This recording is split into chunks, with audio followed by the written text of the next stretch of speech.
Hello everyone, कैसे हैं आप? आपका आपके YouTube channel Digvijay commerce classes पर एक बार फिर से स्वागत है। हम आपके लिए अपने इस YouTube channel Digvijay commerce classes पर बीकॉम के सिलेबस के कंपलसरी सब्जेक्ट फाइनेंशियल अकाउंटिंग की पूरी एक सीरीज लेके आ रहे हैं, जिसमें आपको एक तरफ से हर एक रूल और उनके प्रैक्टिकल क्वेश्चन 1 बाय 1 मिलते हैं।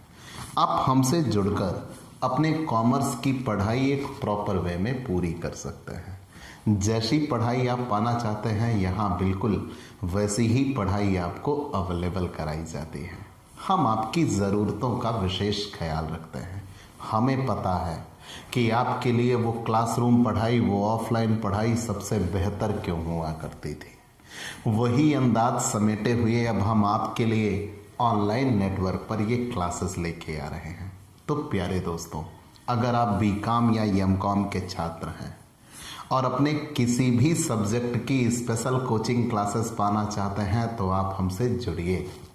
अगर आप हमसे नए जुड़ रहे हैं तो सबसे पहले हमारे इस YouTube channel Digvijay commerce classes को सब्सक्राइब करिए, शेयर करिए, बेल आइकन दबाइए ताकि आपको हमारे लेटेस्ट वीडियोज़ के अपडेट मिल सके। आप हमसे पेड क्लास भी ले सकते हैं। पेड क्लास पाने के लिए आप हमारे व्हाट्सएप नंबर पर व्हाट्सएप करिए, मैसेज करिए, आपको पेड क्लास की पूरी जानकारी दे दी जाएगी, जिसमें आप बहुत थोड़े से शुल्क का भुगतान करके हमसे एक रेगुलर क्लास पाते हैं। पीडीएफ मिलेगा, डाउट सेशन रखा जाएगा, क्वेश्चन पेपर सॉल्व कराए जाएंगे। तो ये सब कुछ पाने के लिए आप हमसे पेड क्लास ले सकते हैं।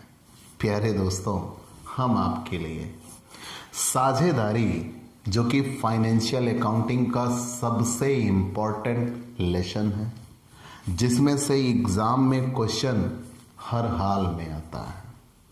साझेदारी में कई लेसन बन जाते हैं और उसमें साझेदार का प्रवेश बहुत ही इम्पॉर्टेंट है, जो हम आपके लिए क्लियर कर चुके हैं, और साझेदार का अवकाश ग्रहण। तो हम आज आपके लिए रिटायरमेंट ऑफ पार्टनर और डेथ ऑफ पार्टनर लेके आ रहे हैं, साझेदार का अवकाश ग्रहण या मृत्यु। और दूसरी बात, इसके सारे रूल हम आपके लिए क्लियर कर चुके हैं, जैसे कि जब एक साझेदार अवकाश ग्रहण करता है तो नया लाभ हानि निकालते हैं, नया लाभ हानि अनुपात निकालेंगे, लाभ प्राप्ति अनुपात निकालेंगे, ख्याति का समायोजन होगा, ख्याति का लेखा होगा। जिस दिन साझेदार अवकाश ग्रहण करता है, संपत्तियों और दायित्वों का पुनर्मूल्यांकन होगा। पुनर्मूल्यांकन के परिणाम स्वरूप लाभ या हानि होगा तो उसको सभी साझेदार आपस में बांट लेंगे।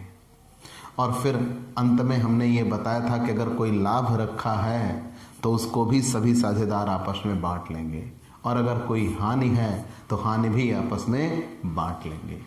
ये सारे नियम हम आपके लिए क्लियर कर चुके हैं।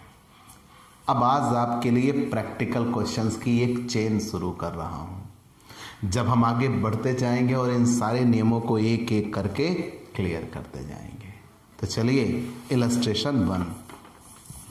ए, बी और सी साझेदार हैं, जो कि लाभ हानि क्रमशः 2:2:1 के अनुपात में बांटते हैं।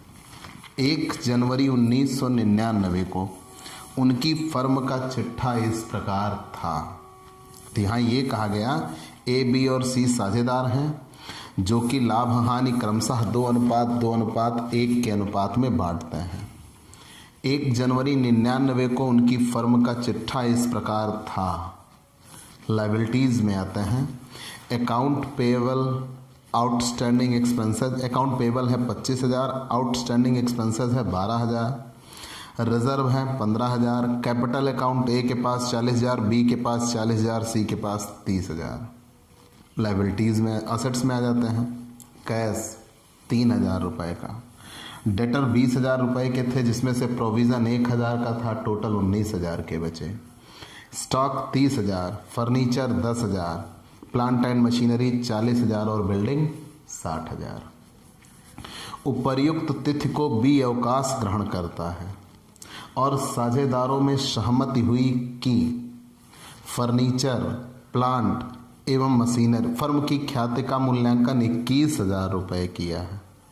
फर्नीचर, प्लांट और मशीनरी के मूल्य को 10% तथा 5% से घटाना है। संदिग्ध ऋणों के आयोजन के 1,500 रुपये तक बढ़ाना है। स्टॉक और भवन के मूल्य को क्रमशः 20% तथा 10% से बढ़ाना है। फिर आगे कहा गया है बी को देय राशि ऋण खाते में हस्तांतरित कर दी जाएगी, और आगे कुछ नहीं दिया। हमें रोजनामचा प्रविष्टियां बनाइए, पुनर्मूल्यांकन खाता, पूंजी खाता और नई फर्म का प्रारंभिक चिट्ठा तैयार कीजिए। तो चलिए सबसे पहले हम जर्नल बनाने की ओर बढ़ चलते हैं। ठीक, तो यहाँ पहली बात तो यह है कि 3 साझेदार थे। सबसे पहली चीज तो यह है कि 3 साझेदार थे, ए, बी और सी। एक एक चीजें हम आपके लिए क्लियर करते हैं। ठीक, और आप एग्जैक्टली सारे नियमों को ध्यान में रखते हुए ये हम क्लियर करते हुए चलेंगे। एक एक तरफ से आगे बढ़ेंगे तभी ये क्वेश्चन सॉल्व हो सकते हैं, अन्यथा ये क्वेश्चन सॉल्व नहीं हो सकते। सबसे पहले हमें जर्नल बनाना है। जर्नल बनाने के लिए कहा गया है, तो आइए हम फॉर्मेट ऑफ जर्नल तैयार कर लेते हैं। जर्नल इलस्ट्रेशन 1 के लिए सबसे पहले हम क्या बनाते हैं, जर्नल। अगर हम जर्नल बनाने की बात कर रहे हैं, जर्नल तो जर्नल में आप जानते हैं सबसे पहला कॉलम डेट का, डेट के बाद फिर अगला कॉलम पार्टिकुलर का, डेट पार्टिकुलर, एलएफ के बाद डेबिट अमाउंट और क्रेडिट अमाउंट। ठीक, debit amount and credit amount, debit, credit, LF, particular. ठीक, जर्नल बनाएंगे और जर्नल बनाने के बाद तब फिर अन्य खाते जो रिवैल्यूएशन अकाउंट कहाँ है या पार्टनर कैपिटल अकाउंट कहाँ है वो तैयार होगा। लेकिन कुछ अन्य बातें यहाँ कही गई हैं, जरा उसे क्लियर कर लेते हैं। ए, बी, सी 3 साझेदार थे और इनका लाभ हानि अनुपात 2:2:1 था। याद रखिएगा, क्वेश्चन में जितनी बातें कही गई हैं पहले हम वो स्पष्ट कर देते हैं। जब सारी बातें स्पष्ट हो जाएंगी तो क्वेश्चन सॉल्व करना आसान हो जाएगा। तो ए, बी, सी 3 साझेदार थे और उनका लाभ हानि अनुपात था 2:2:1, 2:2:1। चलिए हमने मान लिया कि 2:2:1 मतलब 2/5, 2/5, 1/5, ये हिस्से जोड़ दिए जाते हैं। 2, 2, 4, 1, 5। अगर कुल 5 हिस्से थे तो 2 हिस्सा ए के लिए, 2 हिस्सा बी के लिए और 1 हिस्सा सी के लिए। और यहाँ ये कहा गया 1 जनवरी 99 को फर्म का चिट्ठा दिया है और अंत में ये कहा है कि बी अवकाश ग्रहण करता है।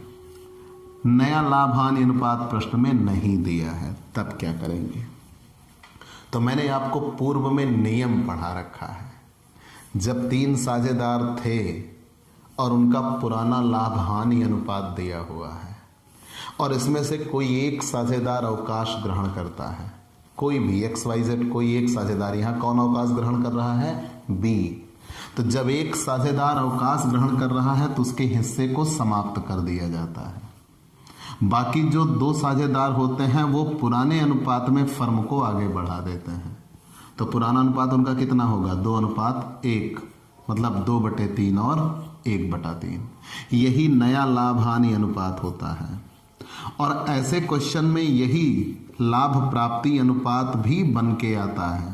तो अगर हमें लाभ प्राप्ति अनुपात निकालना हुआ तो वह भी यही निकल के आएगा 2:1 या 2/3 और 1/3 ही लाभ प्राप्ति अनुपात भी निकल के आता है। तो मैंने क्लियर कट आपसे नियम कहा है, जब कभी केवल पुराना हिस्सा दिया हो उसमें से एक साझेदार अवकाश ग्रहण करे और नया लाभ हानि अनुपात प्रश्न में ना दिया हो तो जो पुराना शेष साझेदारों का अनुपात होगा वही नया लाभ हानि अनुपात होगा और वही लाभ प्राप्ति अनुपात भी होगा। चलिए, ये इतनी बातें तो हमने जान लिया है। तो ए, बी, सी 3 साझेदार थे, बी अवकाश ग्रहण करना चाह रहा है। तो हमने नियम ये पढ़ा है कि अगर कोई साझेदार अवकाश ग्रहण करता है तो अवकाश ग्रहण करने के पहले अगर कोई लाभ है तो उसको सभी साझेदार आपस में बांट लेते हैं। पढ़े हैं ना? बिल्कुल पढ़े हैं। यहां जरा देखिए, लायबिलिटीज साइड में रिजर्व दिख रहा है, चाहे वो रिजर्व के नाम से हो, चाहे वो जनरल रिजर्व हो, चाहे वो फंड हो, चाहे वो प्रॉफिट लॉस हो। अगर कोई रिजर्व, फंड या प्रॉफिट है तो उसको सभी साझेदार आपस में बांट लेंगे और इसके बांटने से उनकी पूंजी बढ़ जाएगी। याद रखिएगा, मैंने आपसे ये कहा है कि आप जितनी दूर तक ले जा पाए उतनी दूर तक ले जाइएगा। क्या? अगर किसी चीज से पूंजी बढ़े तो पूंजी क्रेडिट होगी और अगर पूंजी घटे तो पूंजी डेबिट होगी। जब लाभ बांट लिया तो सभी साझेदारों की पूंजी बढ़ जाएगी। तो रिजर्व अकाउंट डेबिट, रिजर्व बांट रहे हैं तो रिजर्व खत्म करना है। वैसे भी रिजर्व लायबिलिटीज में था, मतलब ये क्रेडिट था, क्योंकि लायबिलिटीज क्रेडिट होती हैं और जब इसको समाप्त करना है तो डेबिट करना होगा। Reserve account debit to A's capital, to B's capital, to C's capital. A, B और C तीनों को पूंजी मिल जाएगी। A's capital, B's capital and C's capital. कितने रुपए रिजर्व था? 15,000 रुपए का रिजर्व था। तो इसको जब पुराने अनुपात में बांटेंगे 2/5, 2/5 और 1/5 तो 6,000, 6,000 और 3,000 मिल जाएगा। क्लियर? चलिए, हमने रिजर्व को बांट दिया। यहां तक कहीं कोई दिक्कत होगी तो आप तुरंत हमसे, तुरंत किसी भी समय आप हमसे संपर्क कर सकते हैं। मैंने ये नियम बताया है कि अगर कोई साझेदार साझेदारी छोड़ के जा रहा है और उस दिन हमारे पास कोई लाभ या हानि है या रिजर्व है तो उसको सभी साझेदार आपस में बांट लेंगे और ऐसा करने से उनकी पूंजी बढ़ जाएगी। बांट लिया।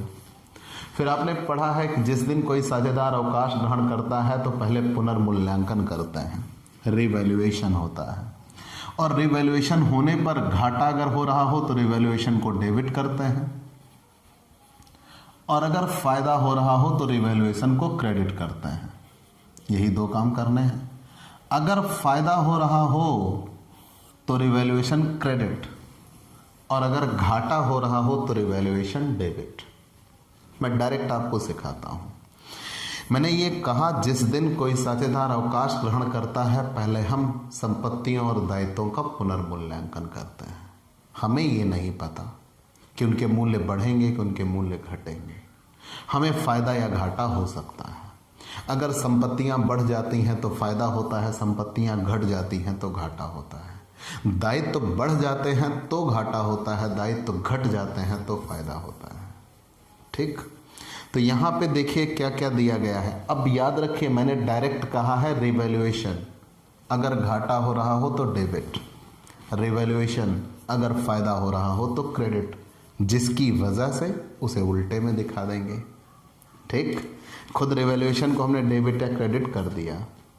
अब जिसकी वजह से घाटा होगा वो अपोजिट साइड में आ जाएगा, जिसकी वजह से फायदा होगा वो इधर अपोजिट साइड में आ जाएगा। जरा देखिएगा, फर्नीचर, प्लांट और मशीनरी के मूल्य को क्रमशः 10% और 5% कम किया। तो फर्नीचर के मूल्य 10% कम कर रहे हैं तो घाटा है। तो फर्नीचर संपत्तियां होती हैं, जब घाटा लग गया तो मतलब ये हमारे पास से चली गई, मतलब ये क्रेडिट हो जाना चाहिए। आप उस नियम से अगर ना भी याद रख पाओ तो यहाँ याद रख लिया ना कि रिवैल्यूएशन घाटा हो रहा हो तो डेबिट, रिवैल्यूएशन पे फायदा हो रहा हो तो क्रेडिट, जिसकी वजह से हो रहा हो उसको आप अपोजिट में दिखा दो। तो घाटा हो रहा है फर्नीचर के कम हो जाने की वजह से। तो कितना कम हुआ? फर्नीचर की वैल्यू 10% कम हो गई। फर्नीचर 10,000 के थे, 10% कम हो गई मतलब 1,000। प्लांट एंड मशीनरी की वैल्यू 20% कम हो गई। प्लांट एंड मशीनरी 5% कम हुई है। तो 40,000 थे, 5% 2,000 कम हो गया। आगे, संदिग्ध ऋणों के आयोजन को 1,500 तक बढ़ाना है। हमने देखा तो पुस्तकों में पहले 1,000 रुपए का आयोजन था, जो आयोजन अब बढ़ा के 1,500 तक पहुंचा देना है। मतलब आयोजन 500 बढ़ जाएंगे।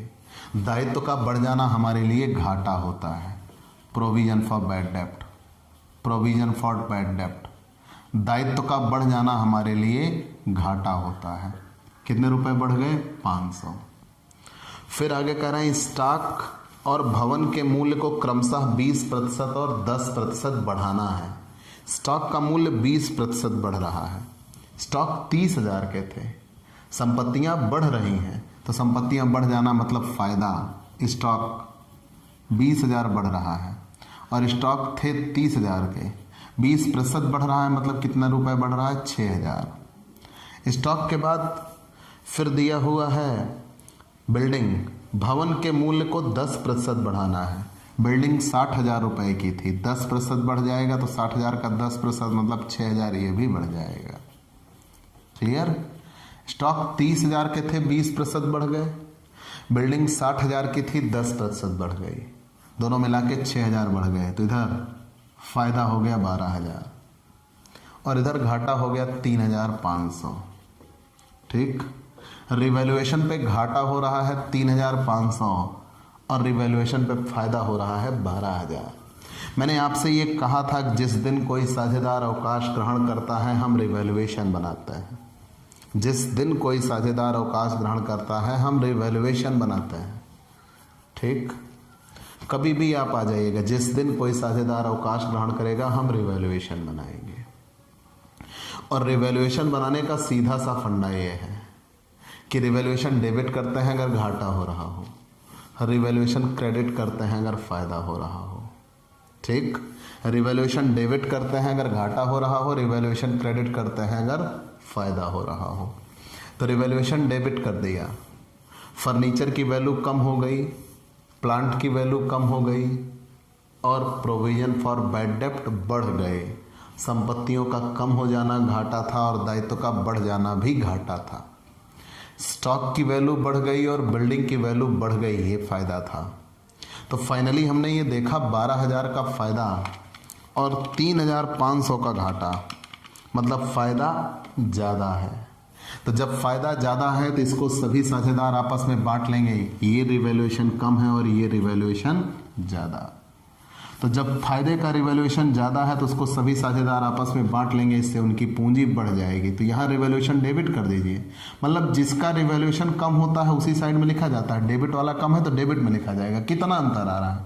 ये 12,000, ये 3,500, दोनों के बीच का अंतर कितना है? इसका और इसका अंतर हम निकाल रहे हैं 8,500।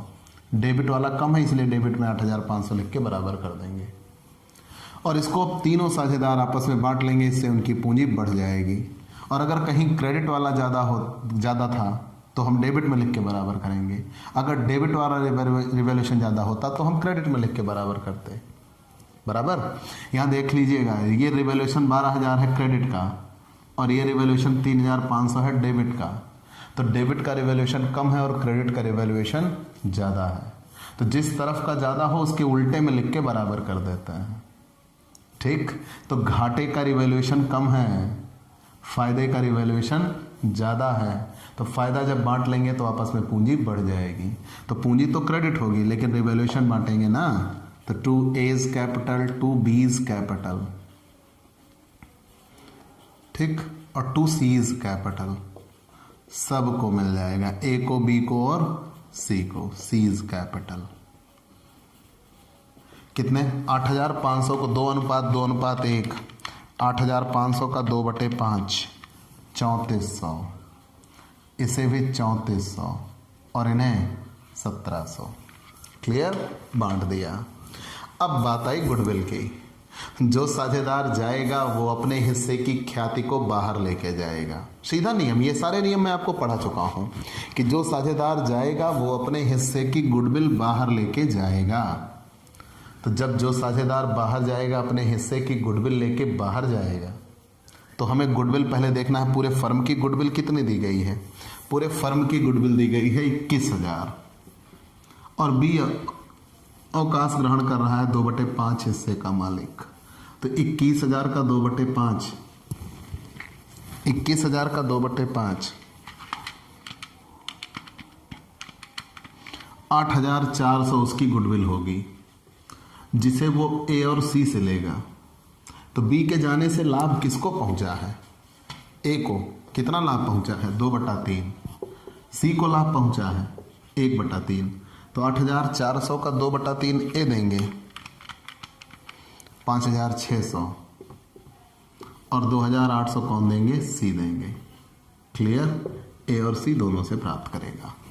तो हमने ये नियम बताया है कि जब कभी कोई साझेदार साझेदारी फर्म को छोड़कर जाता है तो वो अपने हिस्से की गुडविल बाहर निकाल लेता है।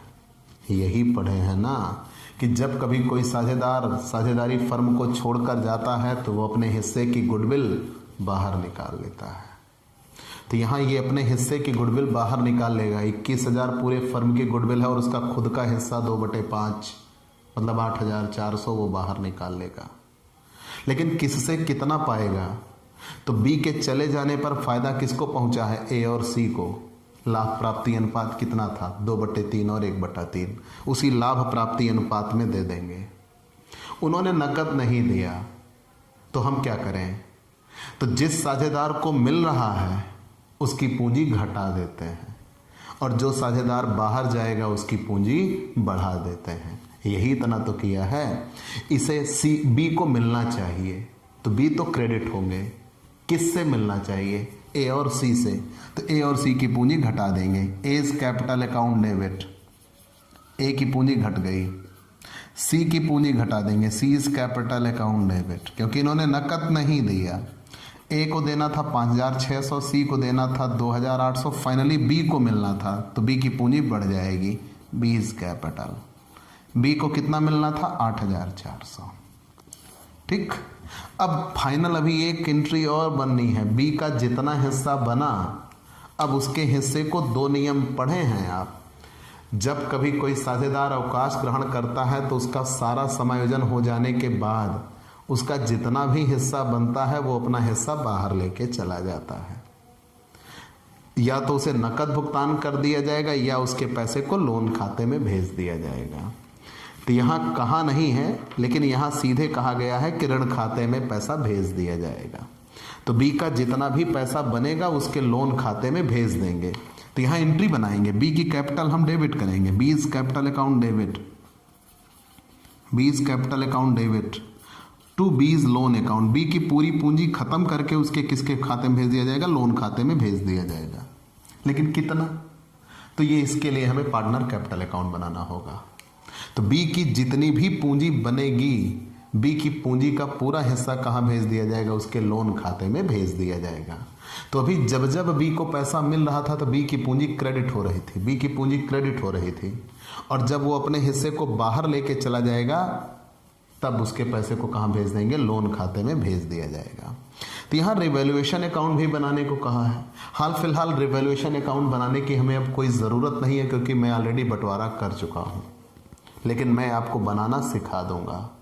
हाल फिलहाल अभी तो हमें पार्टनर कैपिटल अकाउंट बनाना है, क्योंकि बिना पार्टनर कैपिटल अकाउंट बनाए हम इस एंट्री को नहीं कर सकते। तो आइए पार्टनर कैपिटल अकाउंट, तो प्लीज़ आप स्क्रीनशॉट ले लीजिए पहले। बहुत अच्छे। अब हम आते हैं सीधा पार्टनर कैपिटल अकाउंट की ओर। ठीक। Partner capital account,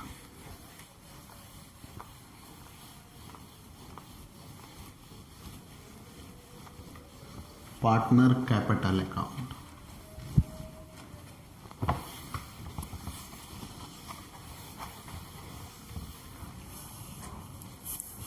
partner capital account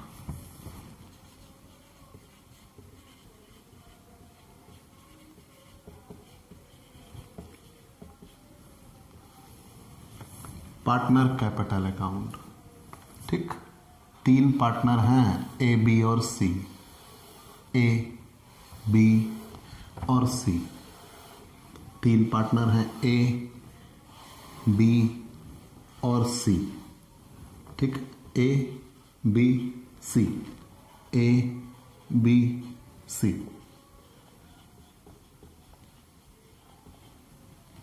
ठीक है। आइए, तो पार्टनर कैपिटल हमेशा क्रेडिट होती है क्योंकि पूंजी व्यवसाय के लिए ऋण होती है। ठीक। व्यवसाय का दायित्व होती है, तो बाई बैलेंस यहां से शुरुआत करते हैं। Brought forward. सबसे पहले पूंजी कितने रुपए थी? ए के पास थी 40,000 जो कि चिट्ठे में दी गई है। बी के पास भी थी 40,000 और सी के पास थी 30,000। ठीक। अब जितने लेन देन होते गए, जहां से पूंजी बढ़ी आप दिखाते चलो। अगर पूंजी घटी, अगर पूंजी बढ़ रही है तो क्रेडिट कर दीजिएगा, अगर पूंजी घट रही है तो डेबिट कर दीजिएगा। हाल फिलहाल मैं जर्नल बना चुका हूं, मैं चाहूं तो आपको जर्नल से सिखा सकता हूं। जैसे देखिए यहाँ पूंजी क्रेडिट हुई है ना, हम क्रेडिट कर देंगे। किसकी वजह से? रिजर्व की वजह से। लेकिन आप अगर क्वेश्चन डायरेक्ट सॉल्व करना चाहो तो भी आप डायरेक्ट सॉल्व कर सकते हो। मान लीजिए इस क्वेश्चन में तो जर्नल बनाने को कहा है, आगे आप बहुत से ऐसे क्वेश्चन पढ़ेंगे जिसमें डायरेक्ट आपको लेजर बनाना होगा, तब आप क्या करिएगा। तो सबसे पहले यहां पूंजी इतनी थी, जिस किसी काम से पूंजी बढ़े तो आप क्रेडिट कर दीजिए, अगर पूंजी घटे तो डेबिट कर दीजिए। तो रिजर्व बांट लिया, तो रिजर्व के बांटने से पूंजी बढ़ गई। कितने रुपए? 6000 ए की बढ़ गई, 6000 बी की बढ़ गई और 3000 सी की बढ़ गई। ठीक है। फिर रिवैल्यूएशन हुआ था, और जब रिवैल्यूएशन को बांट लिया उससे भी फायदा हुआ था और पूंजी बढ़ गई। रिवैल्यूएशन से कितना पूंजी बढ़ गई? 3400 ए की बढ़ गई, 3400 बी की बढ़ गई और 1700 सी की बढ़ गई। क्लियर? चलिए हमने ये भी बांट लिया।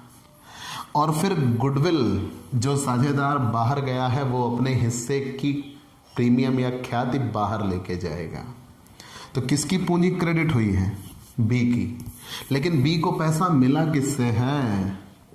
By A's capital and by C's capital. उसे ए और सी दोनों से मिला है। तो ए से कितना मिला है? 5600। सी से कितना मिला है? 2800। और यहां इन दोनों की पूंजी, ए और सी की पूंजी कम हो जाएगी। तो जिसकी पूंजी बढ़ रही है उसके लिए हमने क्रेडिट कर दिया, और जिसकी पूंजी घट रही है उसके लिए हम डेबिट कर देंगे। तो ए की पूंजी क्यों घट रही है? क्योंकि वो बी को दे रहे हैं, बीज कैपिटल। सी की भी पूंजी घट जा रही है क्योंकि वो बी को दे रहे हैं। कितने रुपए? उनकी 5600 घट गई और उनकी 2800 घट गई। तो जिसको मिला उसकी पूंजी क्रेडिट कर दिया, जिससे मिला उसकी पूंजी डेबिट कर दिया। अपोजिट लिखना पड़ता है, ध्यान दीजिएगा। जब बी को मिला है तो किससे मिला है? ए और सी से। जब ए और सी ने दिया है तो किसको दिया है? बी को दिया है। यही लिखते हैं ना, आगे बढ़ जाते हैं। अब हम जोड़ लगाते हैं, जोड़ लगाते हैं। इधर कितना हुआ? 40 6 46 3 49,400 रुपए ए के लिए हुआ। ठीक, 49,400 रुपए ए के लिए हुआ। बी के लिए देखते हैं, 46,000, 3,400 मतलब 49,400, 5,600 और 2,800 मिलके 57,800 हुआ। ठीक, इधर आ जाते हैं। 30 3 33 34,700। वही चीज़ यहाँ ट्रांसफ़र कर देंगे। 49,400, इधर 57,800, इनके लिए 34,700। 34,700 से 2,800 घट जाएगा भाई। पहले 49,400 है, 49,400 में से 5,600 घट जाएगा, तो इनके लिए बचेगा 43,800 ए के लिए। बी का 57,800 हो रहा है। ठीक, बी का 57,800 हो रहा है। और सी के लिए कितना बचेगा? 34,700 था, 34,700 में से 2,800 निकाल दिया, 31,900। 31,900। हम इसे यहाँ बैलेंस लिख के मामला यहाँ टाल देंगे। टू बैलेंस कैरी डाउन, सबसे बेहतर काम यही है। फिर इसे हम आगे बढ़ाएंगे। ठीक, इसे हम आगे बढ़ाएंगे। अब यही जो बैलेंस वहाँ रह गया था वो बैलेंस यहाँ आएगा। By balance brought forward, by balance brought forward. 43,800, 43,800। Clear? आगे बढ़ जाते हैं। इनके लिए कितना आ जाएगा? 57,800। और इसके लिए कितना आ जाएगा? 31,900। अब यहाँ पे बी के पैसे को उसके लोन खाते में भेज दिया जाएगा, टू बीज लोन अकाउंट। तो बी का पैसा कितना? 57,800 उसके लोन खाते में भेज दिया गया। खाता बंद कर देना है। अब खाता बंद कर देंगे। 43,800 57,800, 31,900। वही यहाँ आना चाहिए, 43,800, 57,800, 31,900। 31,900 से कुछ भी नहीं घटा तो कितना बचेगा? 31,900। 57,800 पूरा 57,800 घट गया, ख़त्म। 43,800 से कुछ नहीं घटा तो 43,800 बचा। 2 बैलेंस, यही इतना, या इसे हम कैपिटल लिख सकते हैं कि इतना कैपिटल बची है किसकी? ए और सी की, जो बैलेंस शीट में ट्रांसफ़र हो जाएगी। क्लियर? चलिए, तो आप स्क्रीनशॉट ले लीजिए। अब हम बैलेंस शीट बनाएंगे। हाल फिलहाल रिवैल्यूएशन अकाउंट भी बनाने को बोला है। हाँ, अब बी के लोन खाते में कितने रुपए भेजे गए? 57,800। इस जर्नल एंट्री को पूरा कर देंगे। बी के पूंजी को कहाँ भेज दिया गया? बी के लोन खाते में भेज दिया गया, और टोटल अमाउंट कितना रुपया निकल के आया? 57,800। सॉरी, फिर से चेक कर लीजिएगा ज़रा, नहीं तो भाई हमने शायद जोड़ गलत लगा रखा है क्या? 57,800, जी ठीक है, 57,800 लोन खाते में हम भेज देंगे। ठीक है, 57,800। चलिए, अब अगर इतना निकल के आ चुका है तो स्क्रीनशॉट ले लीजिए। अब हम सीधा बैलेंस शीट बनाना शुरू करते हैं। जी बहुत अच्छे, बैलेंस शीट बनाएंगे। रिवैल्यूएशन अकाउंट भी बनाने को कहा है, चाहे तो बना लें और चाहे तो ना बनाएं। हाल फिलहाल हमने रिवैल्यूएशन यहाँ ऑलरेडी निकाल दिया था, तो उसकी फाइनली बनाने की कोई ज़रूरत ना बनी। नहीं तो बिना, अगर जर्नल हमने ना बनाया होता, सीधे हम लेज़र बनाते, तो बिना रिवैल्यूएशन अकाउंट बनाए हम पार्टनर कैपिटल अकाउंट बना ही ना पाते। ठीक, तब वहाँ रिवैल्यूएशन कंपलसरी हो जाता। यहाँ पे हम बच जा रहे हैं। चलिए, हाल फिलहाल हम बैलेंस शीट पहले बना देते हैं, फिर जैसे ही आपकी इच्छा होगी हम रिवैल्यूएशन भी बना देंगे।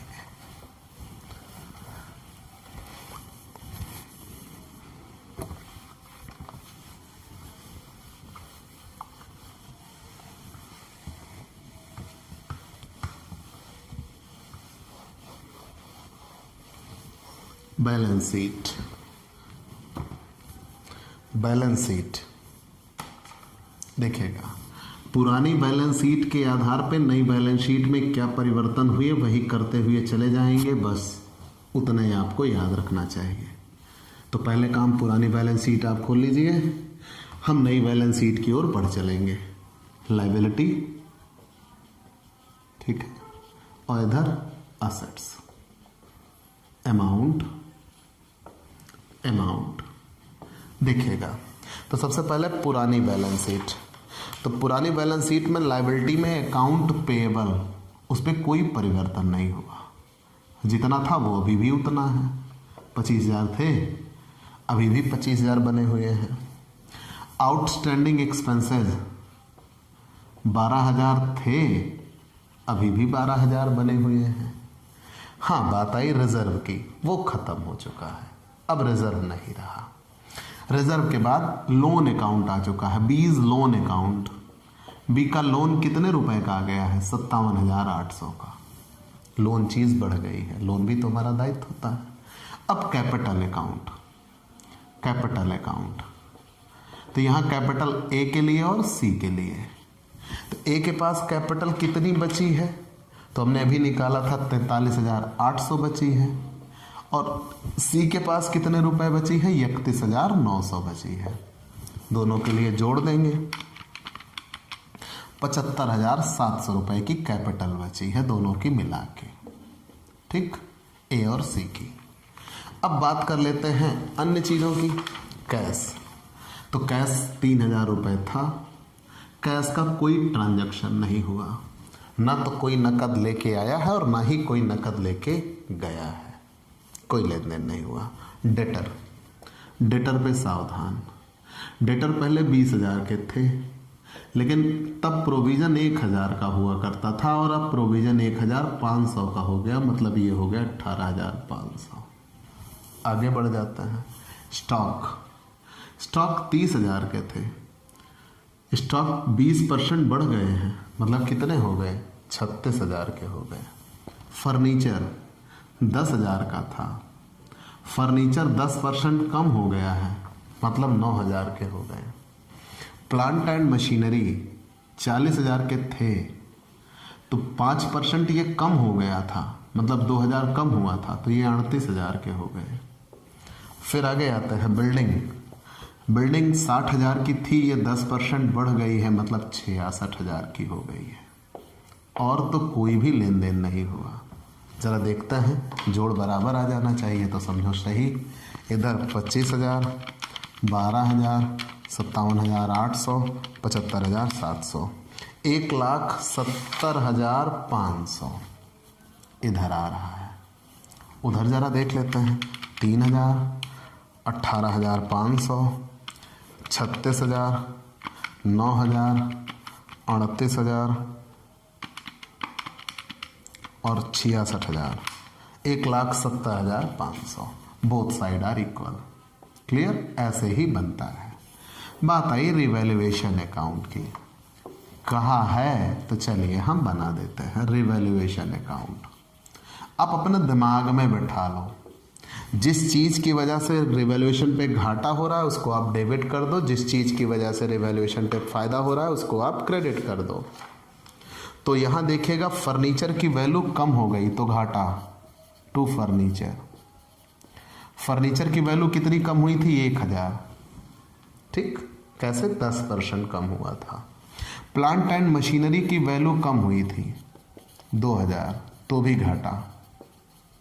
ठीक, मैंने कहा ना, जिसकी वजह से घाटा हो रहा हो डेबिट दिखाओ, जिसकी वजह से फायदा हो रहा हो क्रेडिट दिखाओ। फिर आगे कहा गया था प्रोविजन फॉर डाउटफुल डेप्ट बढ़ गए थे 500, वो भी घाटा। Provision for doubtful dept, provision for doubtful डेप्ट, तो प्रोविजन फॉर डाउटफुल डेप्ट 500। अब इधर वैल्यू बढ़ गई थी, तो स्टॉक की वैल्यू बढ़ गई थी 6,000 और बिल्डिंग की वैल्यू बढ़ गई थी 6,000। ठीक है ना, बाई बिल्डिंग 6,000, तो ये दोनों मिला के 12,000 बढ़ गए थे फायदा।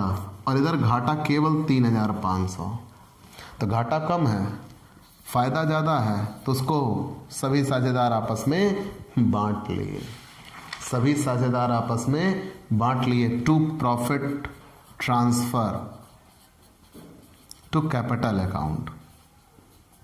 ठीक, किसकी किसकी कैपिटल में? ए की, बी की और सी की कैपिटल में ट्रांसफर हो जाएगा। ए की कैपिटल में कितना ट्रांसफर हुआ था? 2/5, बी की कैपिटल में 2/5 और सी की कैपिटल में 1/5। तो इनको कितना मिला था? 3400, इनको 3400, इनको 1700। ठीक है, तो आप स्क्रीनशॉट ले लीजिएगा। ये परफेक्ट क्वेश्चन था, एग्जैक्टली ऐसे ही इलस्ट्रेशन 2 है। लेकिन वहां पे क्या हुआ है, जैसे पहले एक साझेदार अवकाश ग्रहण करेगा, उसका जितना हिस्सा बनेगा पहले हम वो निकालेंगे। हमने निकाल लिया, जैसे यहाँ इस क्वेश्चन में 57,800। तो यहाँ भी कोने में हमने एक एंट्री की थी ना कि जो साझेदार जाएगा उसकी कैपिटल को समाप्त कर देंगे और उसके पैसे को लोन खाते में भेज देंगे। यही हुआ था, उसके पैसे को लोन खाते में भेज देंगे। इलस्ट्रेशन 2 में भी ऐसा ही कहा है, लेकिन वहां ये कहा है कि हम पूरा उसके लोन खाते में नहीं भेजेंगे, कुछ उसको नकद दे देंगे, बाकी जो बचेगा लोन खाते में भेज देंगे। जैसे यही क्वेश्चन था, तो अगर यहां कहा गया होता कि कुछ उसको नकद दे देंगे तो 20 कैपिटल अकाउंट डेबिट, और जितना उसको नकद दे देते उतने के लिए क्या हो जाता? कैश अकाउंट, और शेष पैसा उसके लोन खाते में भेज दिया जाता। क्लियर? तो जब कभी कोई साझेदार अवकाश ग्रहण करेगा तो जितना उसको नकद मिलेगा उतना कैश, बाकी शेष पैसा उसके लोन खाते में भेज दिया जाएगा। तो इलस्ट्रेशन 2 आप ज़रूर लगा लीजिएगा, अगले दिन हम इलस्ट्रेशन 3 लगाएंगे। तो आपको ये क्लास कैसी लगी हमें ज़रूर बताइएगा। आपके लाइक और कमेंट का इंतज़ार रहेगा। आप हमसे पेड क्लास ले सकते हैं। पेड क्लास पाने के लिए आप हमारे व्हाट्सएप नंबर पर व्हाट्सएप करिए, मैसेज करिए, आपको पेड क्लास की पूरी जानकारी दे दी जाएगी, जिसमें आप बहुत थोड़े से शुल्क का भुगतान करके हमसे एक रेगुलर क्लास पाते हैं। PDF मिलेगा, डाउट सेशन रखा जाएगा, क्वेश्चन पेपर सॉल्व कराए जाएंगे।